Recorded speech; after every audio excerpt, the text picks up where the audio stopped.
নমস্কার, তোমাদের সবাইকে সানা স্মাইল এডুকেশন সেন্টারে স্বাগত জানিয়ে আজকের ক্লাসটি শুরু করছি।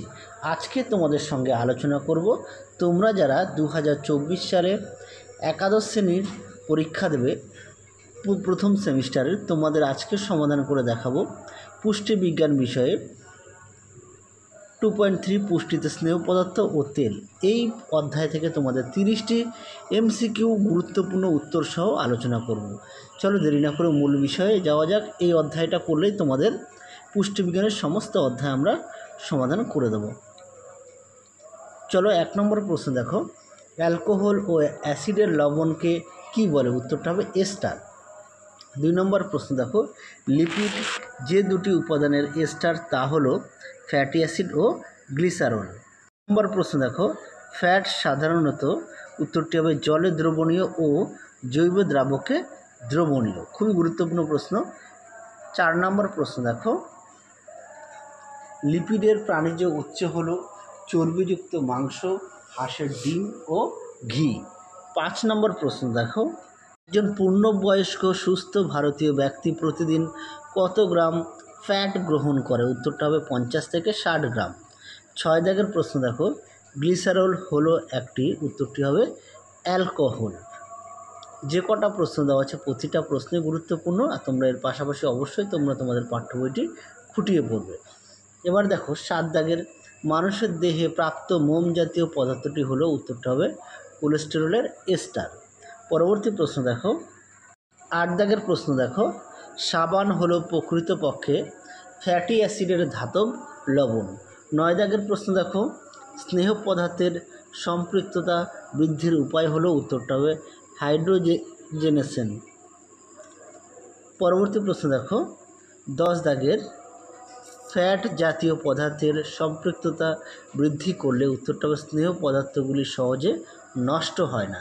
11 দাগের প্রশ্ন দেখো, দীর্ঘদিন স্নেহ পদার্থকে উন্মুক্ত পরিবেশে ফেলে রাখলে কি ঘটে? উত্তরটা হবে রেনসিডিটি। 12 দাগের প্রশ্ন দেখো, শরীরে ফ্যাটের অভাবের জন্য, উত্তরটা হবে ভিটামিনের শোষণ ব্যাহত হয় এবং ভিটামিনের ঘাটতি দেখা যায়। এই প্রশ্নটি গুরুত্বপূর্ণ, তোমরা অবশ্যই এর পাশাপাশি পাঠ্য বইটি খুঁটিয়ে পড়বে। এবার দেখো 13 দাগের প্রশ্ন, কোলেস্টেরলের থেকে উৎপন্ন হরমোন হলো, উত্তরটা হবে ইস্ট্রোজেন। 14 দাগের প্রশ্ন দেখো, বনস্পতি ও মার্জারিন হলো উদ্ভিজ্জ ফ্যাট। 15 দাগে দেখো, অদৃশ্য ফ্যাটের বৈশিষ্ট্য হলো খাদ্যের মধ্যেই নিহিত থাকে। 16 দাগের প্রশ্ন দেখো, তরল ফ্যাটে কোন ভিটামিন থাকে না? উত্তরটা হবে ভিটামিন এ ও ডি। 17 দাগের প্রশ্ন দেখো, তরল ফ্যাটের ক্ষেত্রে সঠিক উত্তরটি হবে অসম্পৃক্ত ফ্যাটি অ্যাসিডের পরিমাণ বেশি। 18 দাগের প্রশ্ন দেখো, তরল ফ্যাটের উদাহরণ হলো, উত্তরটা হবে তিলের তেল। পরবর্তী প্রশ্ন দেখো 19 দাগের, মোম হলো এক ধরনের সরল ফ্যাট। 20 দাগের প্রশ্ন দেখো, প্রকৃত ফ্যাটের উদাহরণ হলো, উত্তরটা হবে মাখন, বনস্পতি ও তেল। 21 দাগের প্রশ্ন দেখো, মৌচাকের মোম হলো, উত্তরটা হবে সরল ফ্যাট।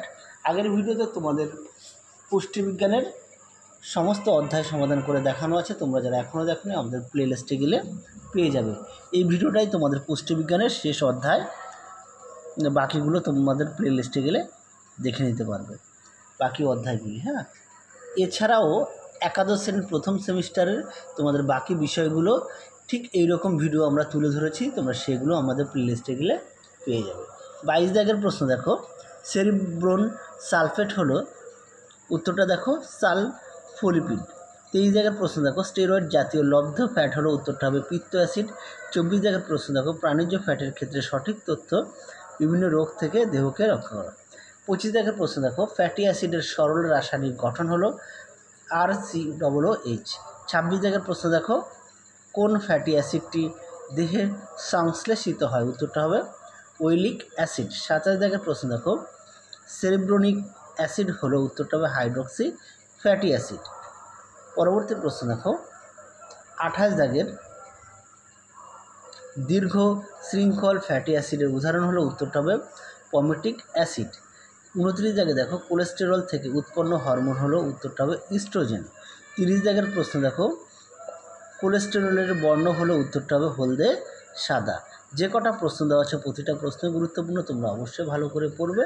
তাহলে চলো আজকের মতো এখানেই সমাপ্ত করছি। আবার দেখা হবে খুব শীঘ্রই তোমাদের পরবর্তী কোনো একটি ভিডিওতে। তোমরা সবাই সুস্থ থেকো, ভালো থেকো। আজকের মতো টাটা।